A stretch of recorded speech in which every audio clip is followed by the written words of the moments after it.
So, hello everyone, my name is Felix Gaedtke. I'm a co-founder at NowHere Media, an immersive storytelling studio based in Berlin. And today I'm going to speak about immersive storytelling for impact. I'm very happy to be able to speak at the SILBERSALZ Institute this year. And yeah, so let's just get started.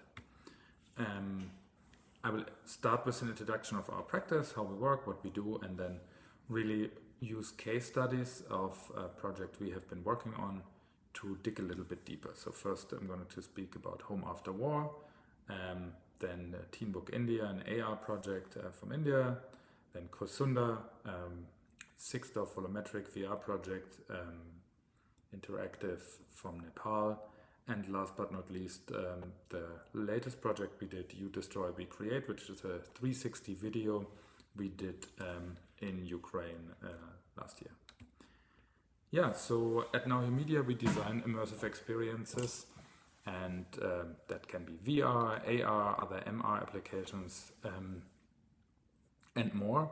We are a group of designers, journalists, documentary filmmakers, programmers, so a very mixed group. And I think what ties us together is to tell stories that are in some form or shape based in reality. Because at the core of it, for us, stories are something that can be transformational. So this is the oldest story ever recorded, the story of Gilgamesh. And I think for us, we really believe in the power of stories, and that stories can change the world, and we want to do our part in a positive transformation in that sense. Working with new technologies can be very cool, but it can be also something that deceives you to have more than you actually do. So for us, it's crucial that it's technology that serves the story. Story is king, and technology is there to serve it. So we always have to justify what kind of technology we are using, and if that makes sense in this context for this story, rather than using technology just for the sake of it. Our work is somewhere at the intersection of impact, technology, and storytelling. Maybe just to step back a little, Gaedtke and me, so my co-founder Gaedtke, whom I co-founded NowHere Media with, and me, we both have a background in journalism and documentaries. And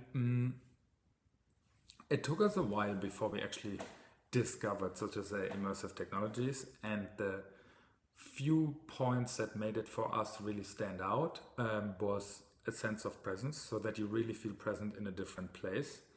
A proximity to projects or stories or people, and by having those two, we hope to create some empathy that ultimately leads to a different behavior. We work with a whole range of different partners, so be it tech organizations, but also media organizations or NGOs, to make our stories come true, or our projects work together with other partners on projects, maybe also their projects and their stories. And the case studies I want to speak today about are, as I said, Home After War, which is a volumetric experience we did from Iraq about the risk and dangers of improvised explosive devices.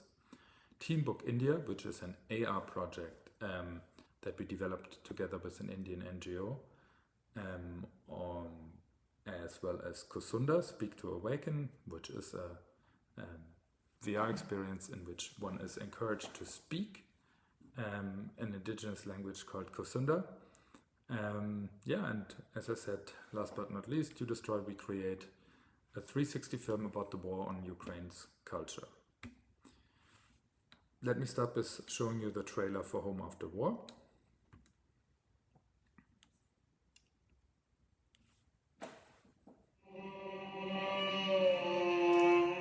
You know, our house is our home.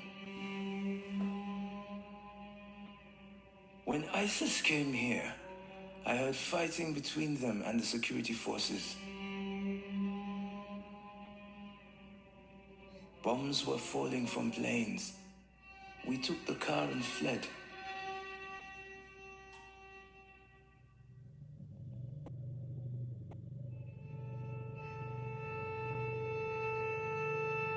We said that we are going home even if that meant we had to live on the rubble because we were fed up with being strangers.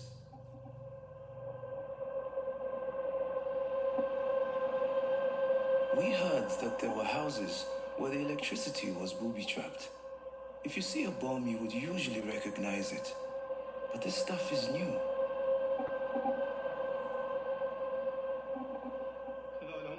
They were my wings.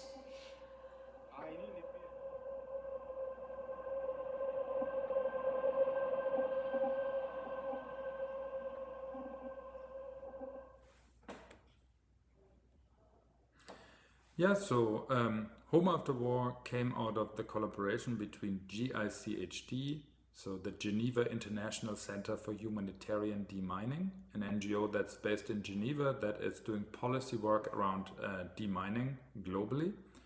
NowHere, as well as the headset manufacturer Oculus, which is now part of Meta. Well, the idea was to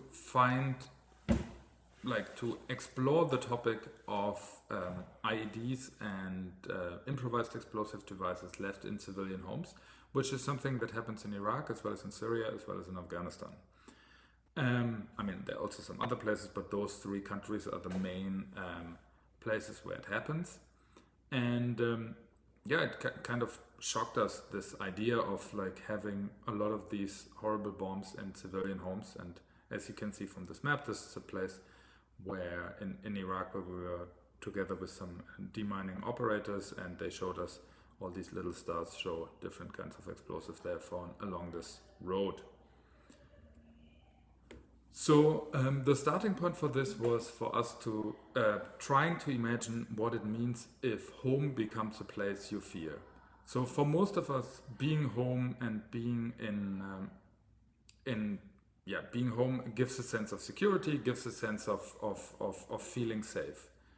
In this case, it's fundamentally different. I mean, for the Iraqi population, feeling home and being home doesn't mean the same thing if you cannot be sure that it's safe. So these IDPs, or internally displaced people, they stay away often in camps, away from their homes, and when they are finally allowed to return home, they enter their homes maybe also with the feeling of being happy to be home, but the feeling of safety and security is an ambivalent one in this case. Here we had from the beginning defined very clear target audiences together with the NGO.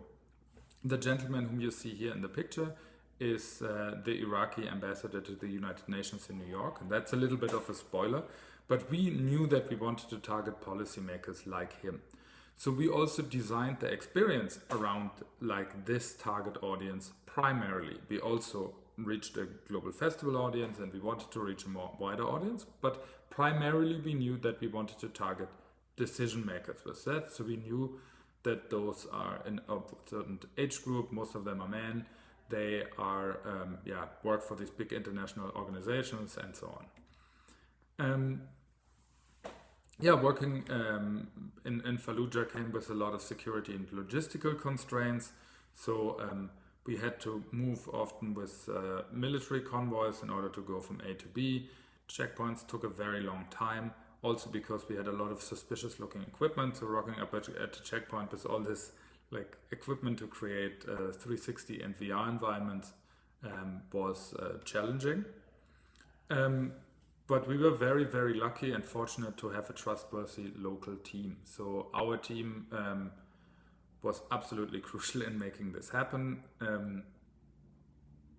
I think here it's important to think of this as a group effort. I think even more than film, creating immersive experiences requires often large teams and people working together and also understanding what everyone is doing. And that can be challenging because often these are people that haven't worked together in this format. So so that's always a job that needs to be done to explain everyone on which page we are. We started out by doing field research and trying to find different families and people that have been affected in that way. And unfortunately enough, we did find a lot of families who had lost members of their family in such explosions. But it was for us about finding the right people and finding the people that would be, where we wouldn't have the fear to re-traumatize them. So some of them had really recent losses, and so we were very, very lucky and fortunate that we were approached by Amayit on the right side here, who heard that we have been looking for people who had lost members of their family in such accidents, and he really wanted to work with us and came to us and said like, hey, I lost 2 of my sons and I want to speak about it. I don't want other families to go through this, so can I please be part of the project? And he invited us to his home. This is together with his wife and the rest of his family. And they were very open to share their story with us and work with us over the coming weeks. The starting point here often is explaining technology. So most people, or many people in the world, haven't had the luck to use these technologies before. So it's really, really important for them to understand what you're even doing. So it took us a while to show them different experiences we had done before, different formats, and try to explain what we are doing in that manner.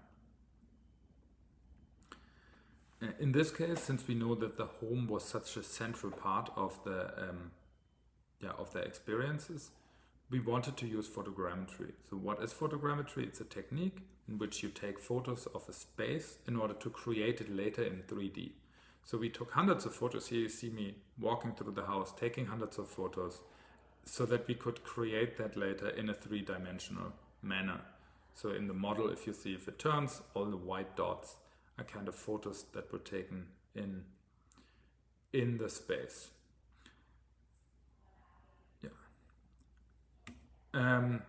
So photogrammetry always comes with some challenges. There are artifacts that can come up. So as you can see in the fan here, there's like what kind of looks like a spider web or something like this. So it's not perfect, and one can spend a lot of work, time and money on trying to fix this. But since it's a very cumbersome process, for us there also needs to be this point where one says like, it's okay, it works even if it's not perfect. And I think working in documentaries, especially, one often doesn't have the budget to polish it up to the full extent. So it's really about finding that sweet spot where things work and are still effective.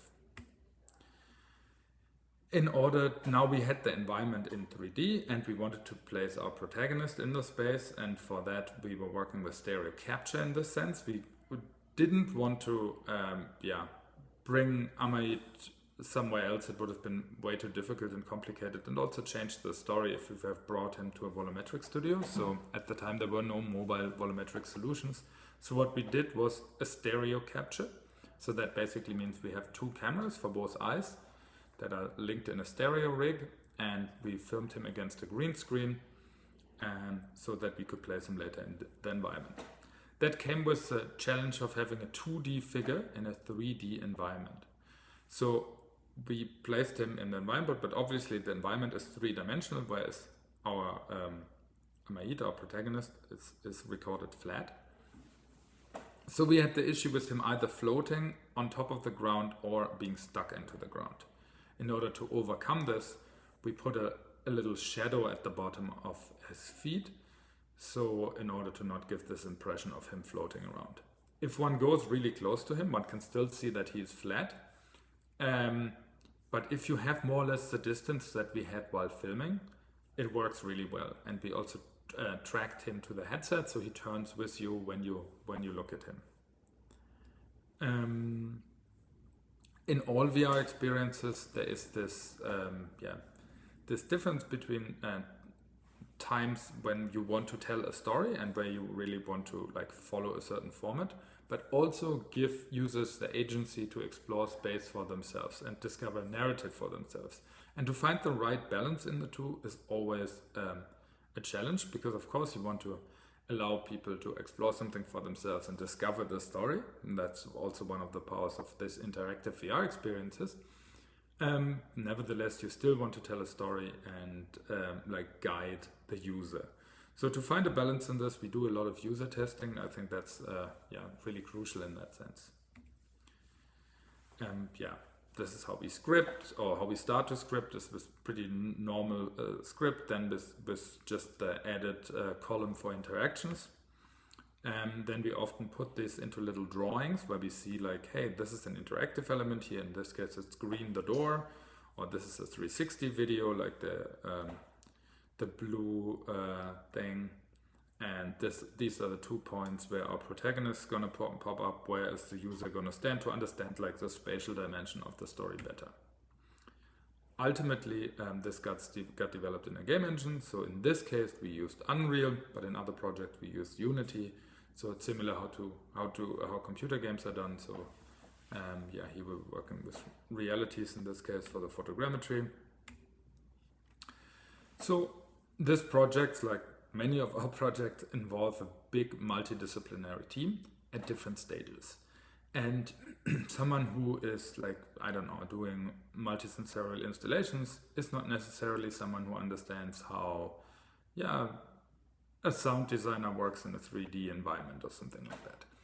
So as a producer, it's really important to find a common language so that everyone understands each other and everyone is on the same page. And yeah, sometimes it helps to sketch out all the different processes to know like, hey, who are the different people involved there and do they all understand who else is doing. Ultimately, here we built a multisensorial installation. So in order to ease the transition between the real world and the virtual world, installations can really help. We premiered with this at the Venice Biennale, for which we built this installation, where one would first have a photo exhibit with photos from Iraq to give kind of the context. Then you would enter a courtyard that was, yeah, based on the actual courtyard of the house. So you would have the feeling like you're already in the story. And that's where we would start wearing the headset and go through the experience. And there were added multisensorial elements, like the ground could shake in certain moments of the story, which really enhanced the immersion for our audience. We were able to distribute this very widely. And for us, most important were really the impact distributions. We were able to show it at the United Nations 3 times. It was on the store, or is still on the store and free to download. So I think we have over 450,000 downloads at the moment, which is pretty good for VR experience. We have been, yeah, very lucky to win a bunch of awards with this. But yeah, more than to like enhance our artistic ego, I think it was important to show it at the UN and these impact venues, because that is where you really get yeah, the impact we want with our story. And often VR can be a very exclusive medium, and one can overcome that by kind of targeting qualitative rather than quantitative. So target decision maker, target people who can really make a difference. And yeah, I hope we achieved this to some extent with this project. Very different project we have been working on is Teen Book India, where we were using augmented reality for sex education in India. So there is no comprehensive sexual education in Indian schools. It's often very, very basic and on a more like in a biology book. And we were approached by an Indian NGO that wanted to tackle this. Obviously, changing school curriculums is something that's very, very hard to do. So the solution that we came up with was a smartphone AR app that supplements the existing curriculum. So we used images in the book as triggers for additional information and little videos and animations that we developed together with the NGO, so that kids could download the app and could use their school books and would get more than the very basic informations that were in them. Obviously, we had to target also their parents to make sure that they see that this is some legit information. So there were 2 different paths you could go in the app. There would be little videos. I can show some. this is still an early prototype version that we show here, but yeah, there were different animations that for the target audience in India. And there were also different games. One could score different points by answering questions that we again developed together with the NGO. In this case, we were working really, really closely with the NGO. And yeah, so that's one very short jump into the AR project we have been working on. Now, I want to speak about Kusunda Speak to Awaken. So Kusunda is a voice-driven virtual reality experience that explores what makes a language fall asleep and what it takes to wake one up.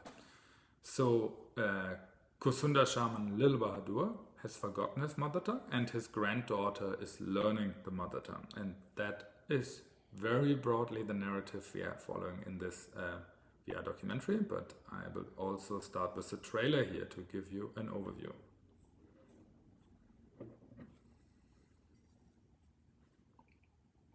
Gilangi mat oichi, gilangi mat oichi, ape togda gilang mangji.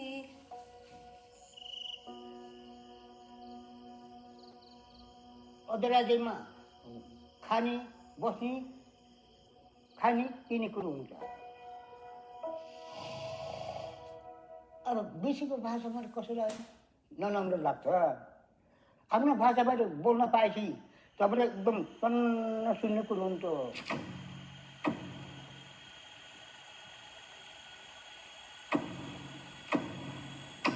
यो कुसुन्डा भाषा रहेन भने चाहिँ किन नेपालमा कुसुन्डा छ भन्ने पनि अस्तित्व रहँदैन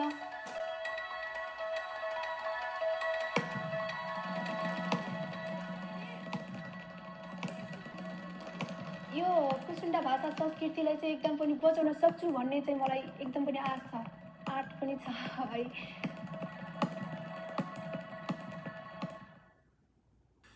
Yeah, so Kusunda started with this woman, Gyanemaya Kusunda, whom we met in, well, around 10 years ago when we were working as journalists in Nepal, and did a little story on her as being one of the last speakers of this indigenous language called Kusunda, which is a language isolate, which means it's not related to any other language in the world, and linguists don't know where it comes from. And she was this matriarchal figure that really struck us as an amazing person and someone we wanted to learn more about and learn more from. And we have stayed in contact loosely over the last 10 years or so. And yeah, through many different pathways, we thought, we want to do a bigger project with her, and we wanted to do a VR project with her. And we developed the concept together with her and what we could do and how we could work. So the Kusundas are the kings of the forest. So they used to be hunter-gatherers that are nomadically in the mountains of Nepal, and they called themselves the kings of the forest. By now, most of them, or all of them, have settled in villages, and they're no longer nomadic also due to deforestation. That environment is no longer the same as it used to be. Nearly 50% of the world's languages are endangered, and as you can see in this map, most of them, or many of them, are in areas of indigenous people and are indigenous languages. Now, Gyanemaya passed away in 2020, a few days before we were about to head out for our first volumetric shooting with her. And it came as a shock to us, and obviously it also came as a shock to the project, and we didn't really know what to do. But since we had the tickets and everything booked already, we said, okay, good, we go and meet her family and pay our condolences, and then we see how or what will happen ever with this project. Now, when we got to her home village and spoke to her family, it became clear very quickly that they said, hey, she really loved this project and she wanted you to go on and do something, so you should continue with the project. And we were like, oh, good, but we don't know. She's our main protagonist and co-creator. How will we do it without her? And that was the moment when the community really stepped in and were suggesting different people whom we should speak to and whom we should meet. And so we had a very intense few weeks and months after this, speaking to many different people and seeing how we could still work on the Kusunda language together with the Kusunda community. And that is when we came across Little Bahadur Kusunda, who used to be Gyanimere's shaman and who lived 40 years of his life in the forests. And the last 20 years he was alone because the community he was with and his family, his parents died, and then he was more or less alone in the forest. During that time, he forgot his mother tongue, Kusunda, because he was only engaging with some villagers who did not speak Kusunda, and therefore, he didn't have anyone to practice it with, so he forgot his mother tongue. And we also came across his granddaughter, Hima Kusunda, who is now 16, I believe, who is really determined to learn Kusunda and keep the language alive in that sense. And she was also a student of Gyanimere prior to her passing. So here you see my co-founder Gaedtke together with Little Bahadur. So neither me nor Gaedtke are Kusunda. So for us, co-creation was really important in this, and it was clear from the beginning that we wanted to work collaboratively with the community to see what are the story they want to tell, because it's their stories ultimately, and how they want to tell their story and their narrative. Here you can see a little bit the setup we were using to record on spot. So we were doing volumetric capture. We were using a DSLR with a depth sensor as well as a computer against a green screen to get a volumetric or semi-volumetric figure to work with. So it's a 2.5D figure because we don't have information from the back, because we only work with one camera and depth sensor from the front. For us, it was crucial to do this at their house. It would have been really weird to bring them to a volumetric studio to Berlin or Los Angeles or wherever, and not record in their environment where they feel in control. One thing that also came from the community was, hey, if we do something about the language, people should speak our language. So that was something that was really important to the community, but also a real challenge for us to build in voice interaction, mainly because we were required. Initially we wanted to do a speech model recognition with an AI, and we started working on this, and then realized pretty quickly that working with low resource languages, it's very tough to build speech recognition, because there is no large data bank one can refer to. So we try to record a bunch of Kusunda words with different non-Kusunda speakers, and ultimately we had to find a hack and then use the English voice recognition from Microsoft, which was something we did not want to do, but we were kind of forced to do in that way.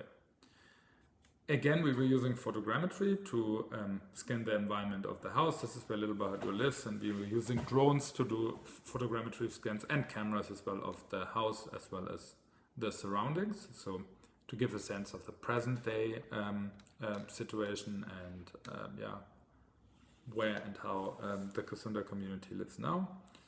Then, as I said, we were doing a volumetric video capture, which compared to what I showed you in Home After War, has the added benefit of being really like not full 3D, as I said, 2.5D, because you don't have information from the back, but you have the feeling of depth for the faces. But since it's not a perfect volumetric studio, it does have a very specific look to it, so it looks different. So it was a challenge for our art director to really see how can we work with this look, and instead of trying to work against it. We also incorporated a lot of 2D videos. So we had existing material from before that we really wanted to incorporate. So we did that with different little animations that would then pop up different screens where we would show the 2D videos. Now a lot of this story is happening in the past because little Bahadur no longer lives in the forest, and his stories were often set in the past in a life that no longer exists as such, for which we were relying on animations. So here our art director Moritz Meyerhofer was working in tilt brush and actually drawing all these scenes in VR. They were based on motion capture data which we were able to capture at the Zurich University of Arts, where we were working with mocap actors to recreate some of the scenes so that we would have the natural motion movement that Moritz could then animate on top.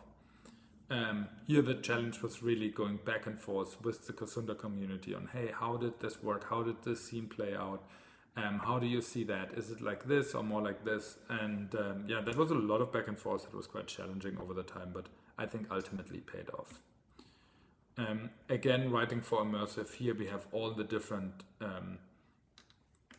elements that are in there. So be it the volumetric video, the 3D animations, voiceover, audio, effects, and so on.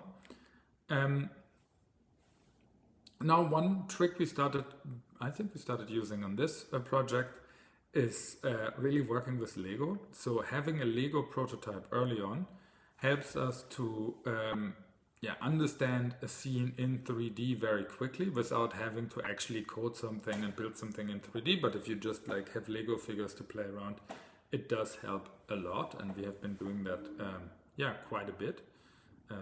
As you can see here, we play out a scene where a bear is involved. We map out different stakeholder and funder maps to know who is looking for what kind of impact, and are we all our partners, are we addressing all the needs of all our different partners. We did early on community screenings because we kind of wanted to get the okay from the community before we go out and show this to the wider world. And we were very lucky that they really enjoyed what we have been developing together with them. And then we did some advocacy screenings here as well. This is the language commissioner for Nepal, who also early on saw the experience. We were able to show this in many film festivals.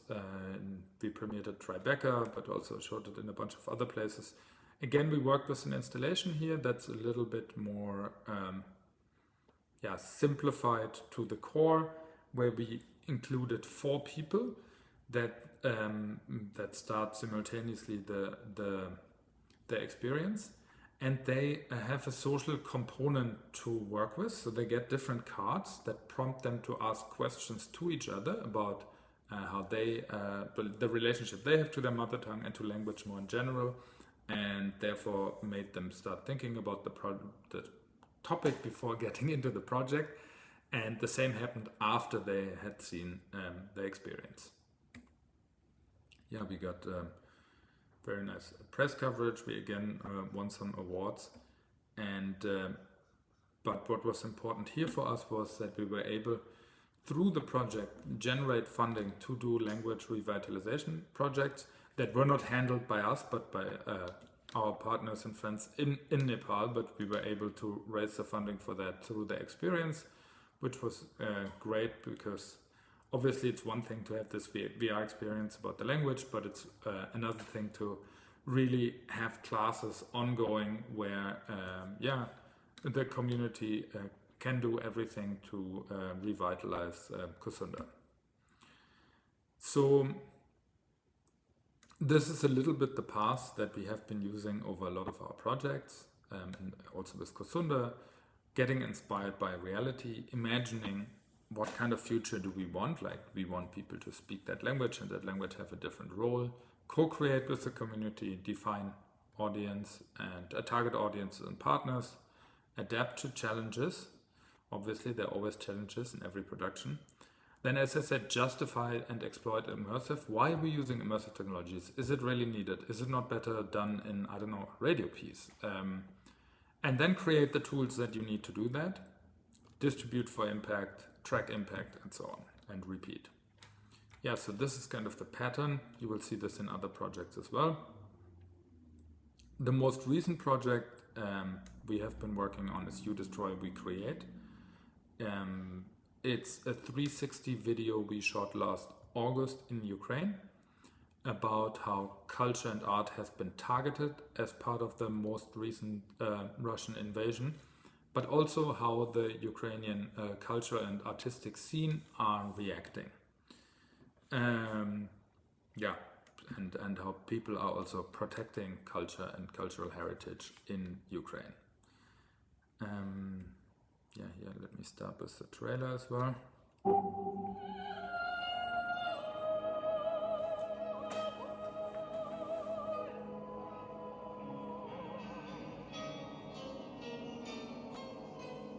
In the first hours of the war, you feel like your universe is crumbling under your feet.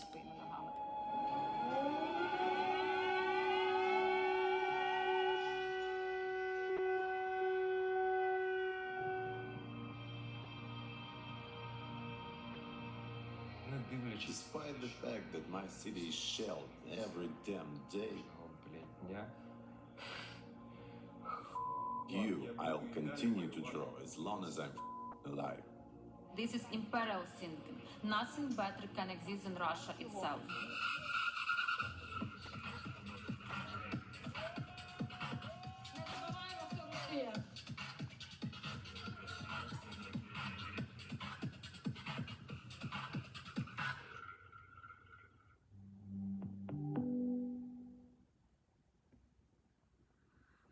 Yeah, so it's a 25 or 23 minute 360 video that is on Oculus TV, which we released already in November last year. And we just had our international festival premiere at South by Southwest here in the US. So we knew that we wanted to explore the effects of war on Ukrainian culture and identity, but also show how people are reacting. So one is really the protection of museums and their collections, and then the artistic and grassroots response to the ongoing war, and the protection of monuments and other objects of cultural importance. So we traveled all across Ukraine. I think we drove like 4,000 kilometers, not really knowing all the different protagonists we're going to work with. We had like a list of, I think, 10 protagonists before that we had been in contact with before going to Ukraine, and then while being there we had to be very flexible in seeing with whom we could work when, and how would that show Ukrainian culture in the most representative form, by not only showing like the old Ukrainian culture, but also like the more modern and contemporary artists from Ukraine. So the different protagonists we were working with was on the one hand Ekaterina, who's the deputy director of the Museum for Western and Eastern Arts in Odessa, who from being someone who is like showcasing art had to switch to hide away the collection and maybe do only a few artistic events that then happen not in the wonderful museum but really in the basement because of the risk of airstrikes. Then we were working with Maria Tuchka, who is a DJ and a vlogger and a musician who with whom we went to one of the Toloka raves. But those are a possibility for youngsters from the city to go to villages that have been under Russian occupation, that are often heavily destroyed, to help the often older population there to clear out the villages and like over the weekend and in the evening have like a concert or a party going on. So this is something they buy tickets for, and then they kind of get driven there in buses in order to do that. And Maria was very much involved in that. Then Yulia is an opera singer who left Ukraine right after the invasion, but then came back, telling us that she couldn't sing in the opera in Poland knowing that the war is ongoing, and what are the soldiers dying for if the opera in Odessa is closed. So she went back and is an opera singer in Odessa who during the day is by the beach making sandbags, and in the evenings sings in Odessa at the opera. Then we were working with Hamlet Zinkimski, who is a street artist from Kharkiv, who in his work is reflecting what's going on in Kharkiv at the moment and what people are going through. And he also transitioned from someone who is like a street artist who does things at night and kind of in hidden to like working in plain sight during the day and getting a lot of positive feedback for his works from like ordinary citizens, but also from army and police in the city, because he's in his work he reflects what a lot of people are going through. And it was fascinating to see how one could think that a street artist is the last thing one needs in an active war zone, but it was quite the opposite. Like he was really cherished and gave the Ukrainians and the people of Kharkiv especially a feeling of standing together and not feeling being let alone or being the only one that experiences this.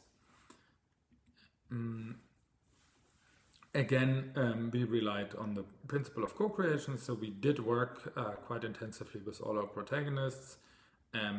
Having a background in journalism, it is important for us that all this is also factual and researched